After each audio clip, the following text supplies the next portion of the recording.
ये तो बड़ी जल्दी जल्दी खा रहा है। मैं धीरे धीरे खाता हूँ, फिर बिल इसको पे करना पड़ेगा। मस्त प्लान है यार। मेरा तो सारा पिज्जा खत्म हो गया और ये देख कैसे आराम से लगा हुआ है, कहीं बिल मेरे ऊपर ना फट जाए। क्या करूं क्या करूं? भाई मैं टॉयलेट करके आता हूँ। अबे यार, ये माँ टॉयलेट करने चला गया और मेरा पिज्जा भी खत्म होने वाला है, कहीं बिल मुझे ना पे करना पड़ जाए। अब तक तो इसने बिल पे कर दिया होगा। फोन पे लगने की एक्टिंग करता हूँ जब तक बिल ये पे कर देगा। भाई तूने पे कर दिया?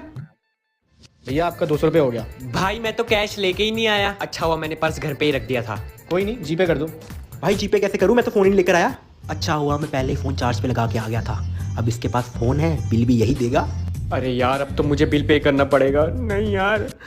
और भाई कैसा है? बढ़िया भाई, तू बता। बस बढ़िया। और कैसा है? भाई तू 2 मिनट यहाँ बैठेगा, मुझे जरा कुछ काम है। हाँ कोई नहीं, बैठता हूँ। अरे ये तो निकल ही गया, मैं भी निकल ही जाता हूँ। भाई मैं भी आ रहा हूँ। तो भैया आप पे करोगे? कौन सा पे? जी पे।